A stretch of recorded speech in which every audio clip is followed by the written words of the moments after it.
Hello বন্ধুরা, হুলো বাংলা চ্যানেলের কনফেশনের চতুর্থ পর্বে তোমাদের সকলকে জানাই অনেক অনেক ভালোবাসা, সুস্বাগতম। আজকে আমি তোমাদের সামনে যে কনফেশনটা পড়ে শোনাবো সেটা কোনো মজার কনফেশন নয়, একটা ভীষণ সিরিয়াস ব্যাপার। এবং এটা অবশ্যই আমার পড়া উচিত এবং সমাজের প্রত্যেকটা স্তরে প্রত্যেকটা মানুষকে বলা উচিত যে আজকের দিনে এই 2025-26 সালে দাঁড়িয়ে আমরা যেখানে চাঁদে চলে গেছি, মঙ্গল গ্রহে চলে গেছি, সমুদ্রের তলায় চলে গেছি, সেখানে জাত ধর্মের বিভেদ করে দয়া করে ভালোবাসাগুলোকে নষ্ট করে দেবেন না। তো যাই হোক, কথা না বাড়িয়ে আগে কনফেশনটা পড়ি। তোমরা বন্ধুরা তোমরাও কমেন্টে লিখবে যে এরকম মানসিকতা রাখা ঠিক কিনা, বা যিনি কনফেশনটা লিখেছেন তার উদ্দেশ্যে যদি কোনো বক্তব্য থাকে অবশ্যই তোমরা বন্ধুরা জানিও। আর ভিডিও ভালো লাগলে অবশ্যই লাইক করো, শেয়ার করো। আর আমার চ্যানেল যেহেতু নতুন, সাবস্ক্রাইব করে অবশ্যই আমার পাশে থেকো। তো চলো, সময় নষ্ট না করে কনফেশনটা শুরু করি। 23 বছর বয়সী এক বোন লিখছে, আমি একটা সম্পর্কে রয়েছি গত 3 বছর ধরে।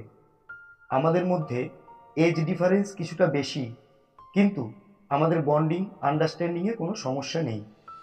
আমরা দুজন দুজনকে খুব ভালোবাসি, কিন্তু বাধা ধর্মে। আমি মুসলিম আর সে হিন্দু। ছোট থেকে লিবারেল পরিবেশে বড় হওয়ায় এই সমস্ত ভেদাভেদ কখনো বুঝিনি। তার মা ছাড়া কেউ নেই পরিবারে, তিনি কোনোভাবেই মানছেন না।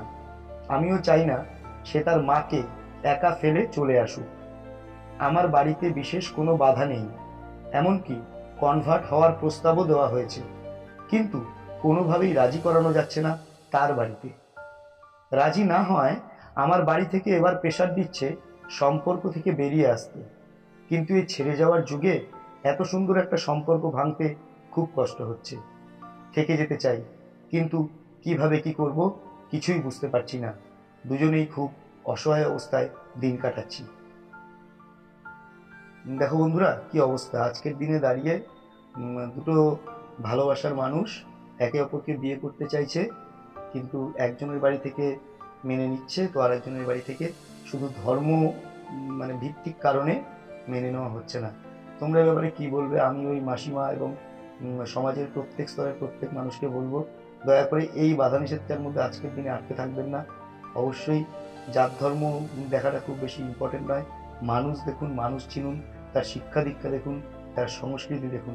দয়া করে এই জাত ধর্ম করে বিভেদ সৃষ্টি করবেন না। এই জাত ধর্মের ভিত্তিতে কোনো প্রেম, কোনো ভালোবাসা নষ্ট করে দেবেন না। আজ এটুকুই থাক, আবার দেখা হচ্ছে পরের ভিডিওতে। ততক্ষণের জন্য টাটা।